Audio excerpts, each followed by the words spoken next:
도무지 고쳐지지 않는 나의 끔찍한 기질. 영상 제목 아무리 회개해도 또 똑같은 성질머리로 무너지나요? 도무지 고쳐지지 않는 내 안의 가시를 빼지 않으시는 진짜 이유 자기 혐오 치유. 안녕하세요 여러분. 오늘도 아차 하는 순간에 욱하고 올라오는 성질을 참지 못해 가장 사랑하는 가족의 가슴에 또다시 대못을 박지는 않으셨나요? 내가 미쳤지 내가 왜 또 그랬을까? 어젯밤에 펑펑 울며 다시는 화내지 않겠다고, 다시는 남을 시기하고 미워하지 않겠다고 다짐했는데 눈 뜨자마자 또 똑같은 짓을 반복하고 있네. 누구에게나 도무지 고쳐지지 않는 끔찍한 기질이 있습니다. 어떤 사람은 불같이 타오르는 혈기와 분노 조절 장애, 어떤 사람은 남을 끊임없이 의심하고 깎아내리는 삐딱한 마음, 또 어떤 사람은 한없이 우울하고 무기력해서 매일 숨어버리고만 싶은 성향. 우리는 예배 시간에 은혜를 받으면 이제 나는 완전히 새 사람이 되었다 라고 착각합니다. 하지만 예배당 문을 열고 나가 현실의 작은 문제 하나만 툭 부딪혀도 내 안에 시퍼렇게 살아있던 그 더럽고 악한 본성 옛사람이 괴물처럼 튀어나와 내 인생을 쑥대밭으로 만듭니다. 수십 년을 신앙생활하고 금식하고 기도원 가서 부르짖었는데도 안 고쳐집니다. 결국 우리는 깊은 절망과 자기 혐오 셀프 마이너스 헤이트러드에 빠집니다. 나는 안 되는구나. 나는 원래 쓰레기 같은 인간이야. 하나님도 나같이 성질 더럽고 변하지 않는 인간은 포기하셨을 거야. 여러분, 평생을 발버둥 쳐도 고쳐지지 않는 내 모습 때문에 스스로를 저주하고 계십니까? 오늘 제 입의 사과 도무지 고쳐지지 않는 나의 끔찍한 기질을 통해 아무리 뽑아내려 해도 뽑히지 않는 여러분 내면의 그 뾰족한 가시를 향해 하나님께서 왜 아직도 침묵하고 계시는지 그 기가 막힌 은혜의 비밀을 나누려 합니다. 오늘 20-30분이 지독한 자기 혐오의 감옥에서 빠져나와 있는 모습, 그대로 십자가의 품에 안기는 진정한 치유의 시간이 되기를 소망합니다. 스스로를 용서하기 위해 구독과 좋아요, 알림 설정 부탁드립니다. 주님은 당신의 흠집까지도 사랑하십니다. 1. 성구 선택 및 의미 내 능력이 약한 데서 온전하여짐이라. 변하지 않는 내 모습 때문에 자학하고 있는 우리에게 하나님이 직접 들려주시는 가장 먹먹한 위로의 말씀은 고린도후서 12장 9절입니다. 나에게 이르시기를 내 은혜가 내게 족하도다. 이는 내 능력이 약한 데서 온전하여짐이라 하신지라. 그러므로 도리어 크게 기뻐함으로 나의 여러 약한 것들에 대하여 자랑하리니 이는 그리스도의 능력이 내게 머물게 하려 함이라. 우리는 보통 사도 바울의 가시를 육신의 질병으로만 생각합니다. 하지만 이 가시는 질병뿐만 아니라 평생 나를 찌르고 괴롭히는 도무지 고쳐지지 않는 치명적인 연약함과 기질을 모두 포함합니다.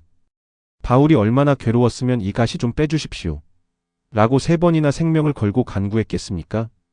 그런데 하나님의 응답은 고쳐주마가 아니었습니다. 내 은혜가 내게 족하도다. My grace is sufficient for you.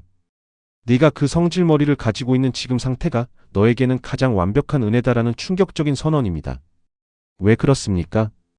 이는 내 능력이 약한 데서 온전하여짐이라. 인간은 내 성격이 둥글둥글하고 인격이 훌륭하고 스스로 완벽하게 통제가 되면 절대 하나님 앞에 엎드리지 않습니다. 나는 참 괜찮은 신앙인이야 라며 바리새인처럼 교만해집니다. 하지만 나는 정말 안 되는구나. 나는 내 성질 하나 통제 못하는 쓰레기구나 하고 내 무능력 약함을 100% 인정하며 두 손 들고 울며 엎드릴 때 그 철저한 영적 파산의 빈 공간을 타고 그리스도의 온전한 능력이 폭포수처럼 흘러들어와 나를 덮어버린다는 것입니다. 하나님은 여러분을 토독적으로 완벽한 성인 군자로 만들려는 것이 아닙니다. 매일 자신의 연약함을 보며 매일 십자가가 아니면 죽을 수밖에 없는 죄인임을 깨닫게 하시려고 그 가시를 남겨두신 것입니다. 2. 공감하기. 우리는 왜 변하지 않는 내 모습에 절망할까? 그렇다면 우리는 왜 고쳐지지 않는 내 모습을 보며 그토록 끔찍한 절망감과 수치심에 시달릴까요? 첫째, 성화생크터포케이션을 성격 개조로 착각하기 때문입니다. 우리는 예수 믿으면 갑자기 화도 한 번 안 내고 늘 천사처럼 웃기만 하는 온화한 사람으로 성격이 개조되어야 한다고 믿습니다. 그래서 날카롭거나 우울한 내 기질이 튀어나오면 나는 구원받은 게 아닌가? 내 믿음은 가짜인가? 라며 구원의 확신마저 스스로 흔들어버립니다. 둘째, 영적인 완벽주의라는 사탄의 덫에 걸렸기 때문입니다. 사탄은 우리에게 네가 그러고도 직분자냐? 네가 그러고도 엄마냐? 라고 참소합니다. 우리는 하나님 앞에서 내가 쓸만한 사람이라는 것을 내 행위와 인격으로 증명하려 합니다. 내 자존심입니다. 그런데 그 얄팍한 자존심이 무너지니 내가 쓸모없는 폐기물처럼 느껴져 분노하는 것입니다. 셋째, 사도 바울도 똑같이 겪었던 두 자아의 처절한 전쟁을 이해하지 못하기 때문입니다. 내 안에 성령이 들어오셨다고 해서 옛사람 죄의 본성이 아예 사라진 것이 아닙니다.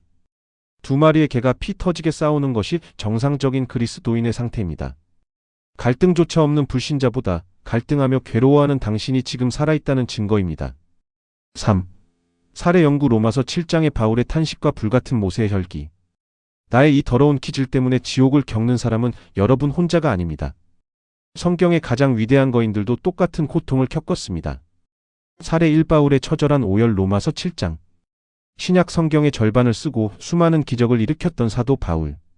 그는 성품이 온화했을까요? 아닙니다. 그는 아주 날카롭고 고집이 셌습니다. 전도 여행 중에 의견이 안 맞는다고 자신의 평생 은인인 바나바와 피 터지게 싸우고 심하게 다투어 갈라섰던 사람입니다. 바울도 자신의 통제되지 않는 기질과 죄성 때문에 매일 밤 가슴을 쳤습니다. 로마서 7장에서 그는 피를 토하듯 이렇게 절규합니다. 내가 원하는 바 선은 행하지 아니하고 도리어 원하지 아니하는 바 악을 행하는도다. 오호라 나는 곤고한 사람이로다. 이 사망의 몸에서 누가 나를 건져내랴. 롬 719-24. 오호라 나는 곤고한 사람 비참한 인간 레치드맨이로다.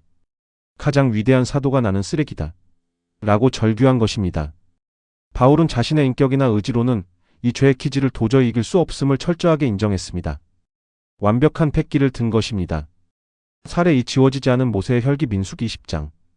이스라엘의 위대한 영도자 모세의 가장 큰 기질적 결함은 무엇이었습니까?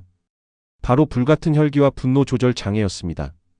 40세 때 그 혈기 때문에 애굽 사람을 때려 죽이고 광야로 도망쳤습니다. 그가 광야에서 40년 동안 훈련받았습니다. 이제 온유해졌을까요? 출애굽 후 이스라엘 백성이 물이 없다고 계속 원망하며 짜증을 내자 모세의 깊은 곳에 숨어있던 그 혈기가 80년 만에 다시 폭발합니다. 반역한 너희여 들으라 우리가 너희를 위하여 이 반석에서 물을 내랴. 민 2010. 그리고 하나님의 명령을 어기고 화가 나서 지팡이로 반석을 2번 쾅쾅 내리칩니다. 수십 년을 연단받아도 인간의 본성은 쉽게 고쳐지지 않습니다. 하지만 하나님은 이들의 끔찍한 기질을 보고 내치셨습니까? 아닙니다. 오히려 그 실패를 통해 그들이 자신의 의가 아닌 오직 하나님의 은혜만을 붙들게 만드셨고 그 깨진 틈 사이로 하나님의 찬란한 영광을 나타내셨습니다. 4. 치유와 실천 방법 HOW 내 끔찍한 기질을 십자가로 가져가는 3가지 결단. 진행자. 그렇다면 오늘 당장 거울 속에 내가 너무나 혐오스럽고 미울 때 우리는 어떻게 빠져나올 수 있을까요? 1단계 나를 스스로 뜯어고치겠다는 교만을 당장 멈추십시오. 자기 학대 중단. 내일부터 진짜 화 안 낼 거야. 내가 진짜 인간 쓰레기지. 이 자학은 회개가 아닙니다.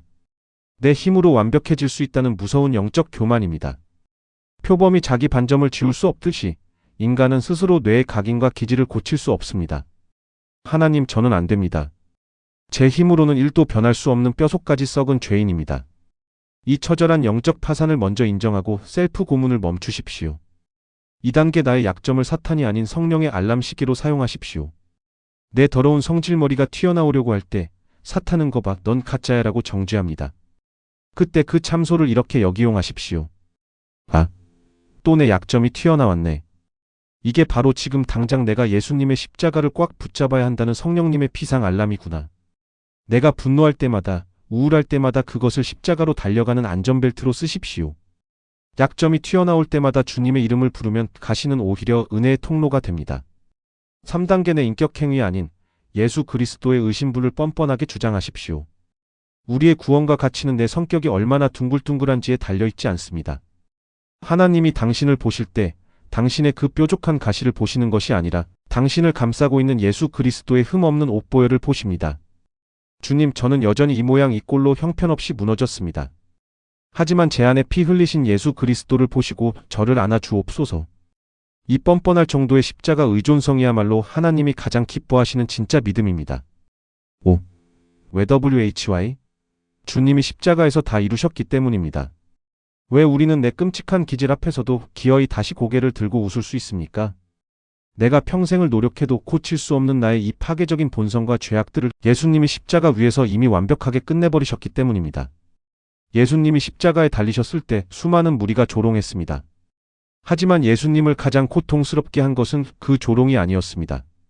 바로 여러분이 밤마다 혐오하며 뜯어고치고 싶어 했던 그 더러운 성질, 음란함, 시기심, 분노라는 그 모든 죄의 쓰레기들을 예수님이 십자가에서 온몸으로 다 뒤집어 쓰셨기 때문입니다. 우리가 스스로를 쓰레기라고 저주할 때 예수님은 십자가 위에서 이렇게 부르짖으셨습니다. 테텔레스타이. 다 이루었다. 지불이 완료되었다. 내가 내 그 더러운 성질머리의 죄값, 네가 평생을 싸워도 고칠 수 없는 그 연약함의 빚을 십자가에서 내 피로 전액 다 갚아버렸다. 그러니 더 이상 너 자신을 저주하지 마라. 네가 너를 학대하는 것은 나의 십자가 보혈을 무시하는 것이다. 주님은 당신을 도덕 선생님으로 부르신 것이 아닙니다. 상처 입고 찢어진 모습 그대로 안아주기 위해 당신의 아버지로 오셨습니다. 사랑하는 여러분, 이제 당신을 향해 치켜들었던 그 차가운 정죄의 채찍을 내려놓으십시오. 당신은 완벽하지 않아도 괜찮습니다. 고쳐지지 않아도 괜찮습니다. 당신의 그 뾰족한 가시 사이로 예수 그리스도의 가장 눈부신 십자가의 은혜가 지금 폭포수처럼 쏟아져 들어오고 있습니다. 함께 가슴에 손을 얹고 나를 용납하며 기도하겠습니다. 우리의 연약함을 다 아시고 긍휼히 여기시는 하나님 아버지, 아무리 결심하고 회개해도 또다시 똑같은 혈기와 죄악으로 무너져 내리는 나의 끔찍한 기질 때문에 내 자신을 혐오하고 저주하며 하나님을 피하여 숨었던 나의 영적 교만을 철저히 회개합니다. 하나님, 나는 할 수 없습니다. 내 힘으로는 이 가시를 단일도 뽑아낼 수 없는 완벽한 죄인임을 인정합니다. 이 시간 오호라, 나는 곤고한 사람이라 절규했던 바울처럼 두 손을 들고 십자가 앞에 항복합니다. 나를 괴롭히는 이 가시가 나를 교만하지 못하게 하고 매일 십자가만 붙들게 하는 은혜의 안전벨트임을 고백하게 하옵소서. 내 더러운 행위가 아니라 나를 위해 피 흘리신 예수 그리스도의 완벽한 의의 옷을 입고 당당하게 은혜의 포자로 나아가게 하옵소서. 나의 흠집조차도 가장 위대한 작품의 재료로 사용하실 나의 주 예수 그리스도의 이름으로 간절히 기도드립니다. 아멘. 주님이 지금 당신의 그 뾰족한 가시를 찔림을 참으시며 꽉 안아주고 계십니다. 오늘 밤 자책을 멈추고 그분의 따뜻한 품에서 평안히 쉬시기를 바랍니다. 다음 시간에 더 자유로운 은혜의 말씀으로 뵙겠습니다. 사랑합니다. 축복합니다.